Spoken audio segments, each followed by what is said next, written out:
pour partir les appareils comme mettons le chauffe-eau, on a un panneau de contrôle principal à l'intérieur de l'unité.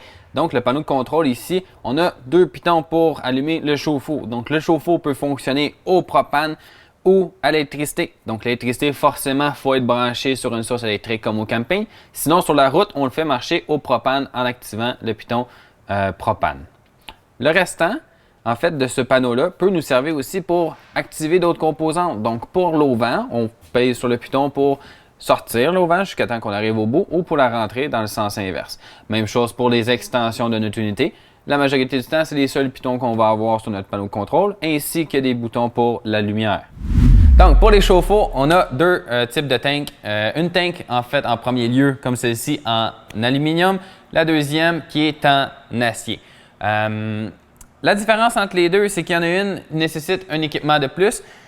Celle-ci, en aluminium, on a un bouchon de plastique qui s'introduit au bas de la tank, qui est celui-ci ici.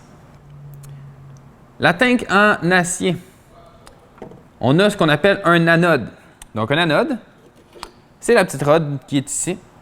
L'anode sert à enlever la corrosion de la tank. Donc, au lieu que l'eau fasse de la corrosion avec la tank, c'est l'anode qui va se gruger elle-même. Donc, l'anode, lorsqu'elle va être finie, devrait ressembler à celle-ci ici.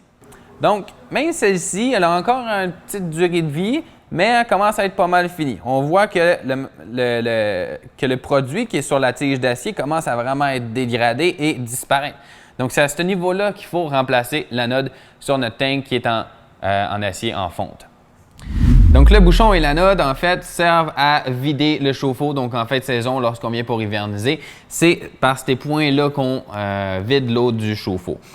Sinon, pour le chauffe-eau, en début de saison, tout ce qu'on a besoin de faire, c'est de venir souffler avec un compresseur à l'air pour enlever les débris. Non seulement ça, on va souffler directement dans la cheminée parce qu'en hiver, les dépôts de carbone vont tous retomber dans la cheminée. En début de saison, il faut s'assurer de toutes les souffler à l'extérieur. Donc, en fait, ce qu'on se trouve à faire, c'est un nettoyage concret. Puis ensuite de ça, on va être prêt pour redébuter la prochaine saison. Donc, pour le chauffe-eau propane, lorsqu'on pèse sur le piton, il y a une petite lumière rouge qui va s'allumer à droite de celui-ci. Si la lumière rouge reste allumée, c'est parce que le chauffe-eau propane n'a pas réussi à partir. Donc, lorsque la lumière s'éteint, c'est parce qu'on n'a pas de problème.